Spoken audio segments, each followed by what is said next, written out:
So guys, जैसा कि हमने पिछले एपिसोड में देखा कि श्याओ किंगी के साथ रेस्टोरेंट में मौजूद था। किंगी को काफी भूख लग रही थी। डी चोंग भी वहां गया था जो श्याओ को फाइट के लिए ललकारने लगा। श्याओ उसके स्पेस में आ गया था और वो उससे फाइट करने लगा। श्याओ की पावर एनलाइटमेंट के बाद काफी बढ़ गई थी और उसका थंडर सूट भी पावरफुल हो चुका था। पर डी चोंग फेरी यूचन की मदद ले रहा था जो किंगी के एक्सप्रेशन से ही प्रेडिक्ट कर पा रही थी कि श्याओ क्या करने वाला है। श्याओ ये जान चुका था, इसीलिए उसने कमजोर होने का दिखावा किया और डी चोंग पर रीइंकार्नेशन मैजिक से अटैक कर दिया था जिससे वो बूढ़ा हो चुका था। फिर अब हम देखते हैं कि डी चोंग श्याओ से कहता है कि मैं इमॉर्टल पैलेस का वंशज हूँ, मैं तुम जैसे लोअर वर्ल्ड के एक मामूली कल्टिवेटर से कैसे हार सकता हूँ। श्याओ नीचे आने लगता है और कहता है कि तुम्हारी यह अक्षमताएं साबित करती है कि तुम मरने के योग्य हो। अब मैं तुम्हें सभी लोगों के सामने मार डालूंगा और अपने स्पीयर से उस पर एक पावरफुल अटैक करता है जिससे डी चोंग की बॉडी नष्ट होने लगती है। श्याओ से कहता है कि यह मेरा तुम्हारी इमॉर्टल पैलेस के प्रति प्रतिशोध है। तुमने मेरे लोअर वर्ल्ड को नष्ट करने के लिए अपने इमॉर्टल वांग यू को भेजा था जिससे लोअर वर्ल्ड के कई सारे लोगों की जाने गई।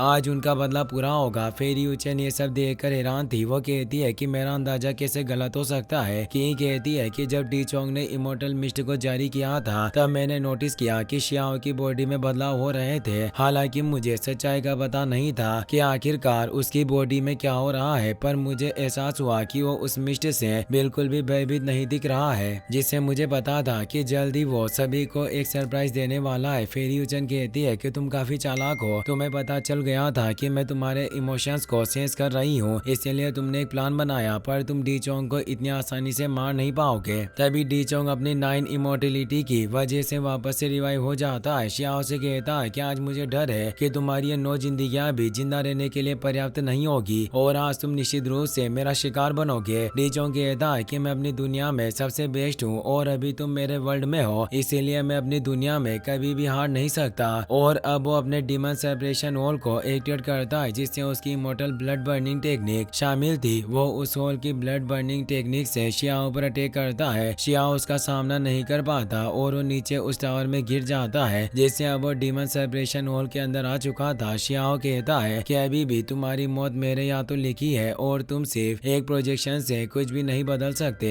डी चोंग कहता है कि इस डीमन सेपरेसिंग होल में तुम्हारे सभी मूवमेंट में बाधा उत्पन्न होगी और यहाँ मेरी स्ट्रेंथ लगातार बढ़ती जाएगी और मैं हर पल स्ट्रॉन्ग होता रहूंगा। और श्याओ पर अटैक करने आता है। श्याओ उसके अटैक को रोकने लगता है। उन दोनों के बीच फियर्स फाइट होने लगती है, पर डी चोंग की पावर बढ़ने लग गई थी जिससे वो श्याओ को पीछे धकेल रहा था। श्याओ से कहता है कि यह कोई रियल इमॉर्टल एनर्जी नहीं है, तुम अभी भी इमॉर्टल एनर्जी से काफी दूर हो। डी चोंग कहता है कि तुम मेरी पावर को कम आंक रहे हो, तुम्हें एक बार पीछे देखना चाहिए, ये स्पेस लिमिटेड है जो धीरे धीरे नष्ट हो रहा था। मैं देखता हूँ कि तुम इन स्टोन एज के अटैक से कैसे बचते हो। श्याओ उन स्टोन एज को देखकर परेशान होता है। वो अपने स्पीयर से उन स्टोन एज को रोकने लगता है जिससे वो स्टोन एज नष्ट होने लग गए थे। डी चोंग कहता है कि भले ही मैं इन स्टोन एज की मदद से तुम्हारे ऊपर दबाव न डाल पाऊँ, पर मैं लगातार तुम्हारी मैजिक पावर को एजो कर सकता हूँ। श्याओ की एनर्जी उन स्टोन एज की वजह से डी चोंग की पावर में मिल रही थी। डी चोंग अपने ब्लड बर्निंग मेथड का इस्तेमाल करके श्याओ पर अटैक करता है। ये बर्निंग मेथड इमॉर्टल पैलेस की सेक्ट टेक्निक थी जिससे ओरिजिनल इमॉर्टल ब्लड को जलाकर कुछ समय के लिए पावर को बढ़ाया जा सकता था। श्याओ उसके अटैक को रोक रहा था तो डी चोंग कहता है कि तुम्हें इस समय पछतावा हो रहा होगा कि तुम्हें इमॉर्टल पैलेस के सक्सेसर को इस तरह भड़काने की हिम्मत नहीं करनी चाहिए थी। श्याओ कहता है कि मैं जानता हूँ कि ये तुम्हारा बर्निंग इमॉर्टल ब्लड मेथड है, देखता हूँ कि तुम कितनी देर तक अपनी पावर को ऐसे बनाए रख सकते हो। और उसे अटैक करके दूर कर देता है। डी चोंग खुद को संभाल लेता है और कहता है कि आज मैं तुम्हें मार डालूंगा और तुम्हारे सारे इमॉर्टल ब्लड को भी जला दूंगा। ये कहकर उस पर तेजी से अटैक करने आता है, पर श्याओ के अटैक से उसका स्पीयर दूर गिर जाता है। श्याओ उसके सामने इतना ज्यादा पावरफुल था कि अपनी पावर को बढ़ाने के बावजूद भी उसका सामना नहीं कर पा रहा था। श्याओ उसे जोर से हिट करके दूर फेंक देता है तो डी चोंग अब इमॉर्टल फॉग स्पीड को एक्टिवेट करके श्याओ पर अटैक करता है। श्याओ को एहसास होता है कि वो फेरी मिस्ट उसकी बॉडी और माइंड के साथ रेजोनेट हो रही है, मानो जैसे ये मुझे केयरफुली गाइड कर रही हो, पर वो उससे फेरी मिस्ट के अटैक से काफी दूर गिर गया था। डी चोंग जोर से हंसने लगता है क्योंकि उसे लग रहा था कि श्याओ खत्म हो गया। वो कहता है कि मेरे इमॉर्टल ब्लड को जलाना व्यर्थ नहीं गया, फाइनली अब मैं जीत चुका हूँ। पर श्याओ मरा नहीं था, उसकी बॉडी से तेज लाइटनिंग स्प्रेड हो रही थी। उसे एहसास होता है कि उस फेरी मिस्ट की वजह से उसकी बॉडी में मौजूद जीवन शक्ति स्ट्रॉन्ग हो रही रही है। ये फेरी मिस्ट एक लाइट की तरह है जिससे मैं डिविनिटी को प्यूरिफाई कर सकता हूँ और ये फेरी मिस्ट का मेरी बॉडी पर एक मैजिकल इफेक्ट हो रहा है जिससे मैं सभी चीजों को रीजनरेट कर सकता हूँ। और अब शियाओ की सारी चोटें हील हो रही थी और उसकी पावर पहले से काफी बढ़ चुकी थी। शियाओ कहता है कि इसमें कोई आशय नहीं था कि इस फेरी मिस्ट का मेरी बॉडी पर इफेक्ट हो रहा था, पर इस मिस्ट से मेरी पावर अब काफी बढ़ गई है। शियाओ डीचोंग से कहता है कि तुमने मुझे ऐसा प्रेशियस गिफ्ट दिया, इसके लिए मैं तुम्हें थैंक यू कहना चाहता हूँ। शियाओ की बॉडी से अब काफी तेज एनर्जी रिलीज होने लगती है जिससे डीचोंग को कुछ दिखाई नहीं दे रहा था। वो परेशान हुआ कहता है कि अचानक इसकी पावर इतनी ज्यादा कैसे बढ़ सकती है। शियाओ कहता है कि मेरा सुप्रीम ब्लड रिससिटेशन हो चुका है जिससे मुझे लगता है कि इससे मेरे सारे मैजिक आर्ट और टेक्निक इम्प्रूव हो चुकी है। डीचोंग कहता है कि तुमने मेरा इस्तेमाल किया और मेरी फेरी मिस्टी के साथ रेजोनेट हो गए। वो गुस्से में शियाओ पर एक एनर्जी बॉल से अटैक करता है पर शियाओ अपने हाथ से ही उस अटैक को रोकने लगता है। वो अटैक इतना पावरफुल था कि अब वो पूरा होल नष्ट होने लग गया था। शियाओ कहता है कि मैंने तुम्हारे अटैक से इमोर्टिलिटी की ब्रेथ का एक्सपीरियंस लिया और अब वक्त आ चुका है कि मैं सभी लोगों के सामने तुम्हें मार डालूं। और अब वो कुनपेंग वर्ड टेक्निक को एक्टिवेट करता है जिससे एक जायंट बॉल क्रिएट होने लगती है। तो डीचोंग भी अपनी वोटेक्स पावर से शियाओ पर अटैक करता है। शियाओ की कुनपेंग वर्ड बॉल उस वोटेक्स से टकरा जाती है जिससे इतनी ज्यादा मात्रा में एनर्जी रिलीज हो रही थी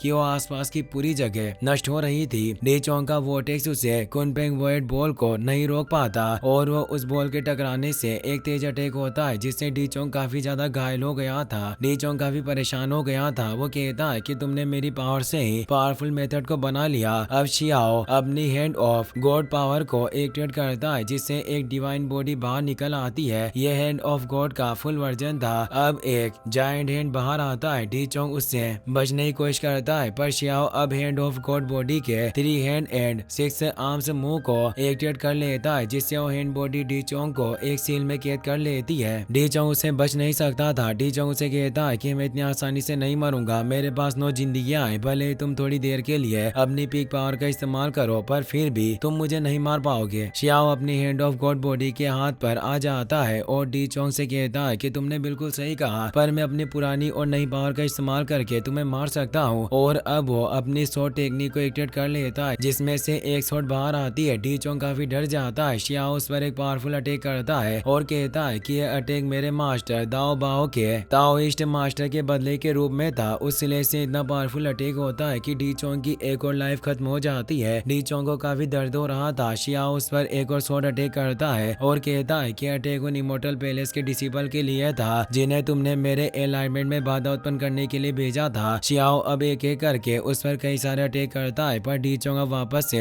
रिवाइव होने की वजह से उस केस से आजाद हो जाता है और अपने ब्रोंज फ्लावर मुंह को एक्टिवेट करता है जिससे एक ब्रोंज फ्लावर खिल जाता है और कई सारी रूट बाहर आती है। डीचोंग अब उस ब्रोंज क्यूब को भी बाहर निकाल लेता है। शियाओ को याद आता है कि यह वही क्यूब था जिससे लोअर वर्ल्ड में हुआंग यू ने उस पर अटैक किया था। शियाओ कहता है कि तुम मुझ पर फिर से ये स्किल आजमाना चाहते हो पर अब मैंने डिवाइन फ्लेम को इग्नाइट कर लिया है, इसीलिए अब तुम इस चीज को मुझे मारने के लिए इस्तेमाल नहीं कर पाओगे। डीचोंग कहता है कि मुझे डर है कि तुम इसका सामना नहीं कर सकते और उस ब्रोंज क्यूब से शियाओ पर अटैक करता है पर शियाओ अपनी डिवाइन फ्लेम से उस ब्रोंज क्यूब को रोककर उसे अपने पास ले लेता है और कहता है कि अब शो खत्म हो चुका है। वो उस ब्रोंज क्यूब को अपने पास रख लेता है और अपनी एक सीक्रेट टेक्निक को एक्टिवेट करते हुए कहता है कि तुम्हारा इमोर्टल पैलेस हर एक चीज पर हावी होने का दावा करता है पर अब तुम्हारी जीवन और मृत्यु मेरे हाथों में होगी। डीचोंग अपनी रूट्स से उस पर अटैक करता है। शियाओ कहता है कि मैं अब अपने लास्ट कट का इस्तेमाल करूंगा और यह सिर्फ इसीलिए होगा क्योंकि मैं तुम्हें पसंद नहीं करता और वो उस सोर्स से उस पर अटैक करता है। तो डीचोंग उन रूट्स की मदद से ब्रोंज फ्लावर को एक्टिवेट कर देता है पर शियाओ उसे सोर्स से कट कर देता है और उस सोर्स से डीचोंग पर अटैक कर देता है। डीचोंग उसे रोक नहीं पाता और उसकी बॉडी नष्ट हो जाती है।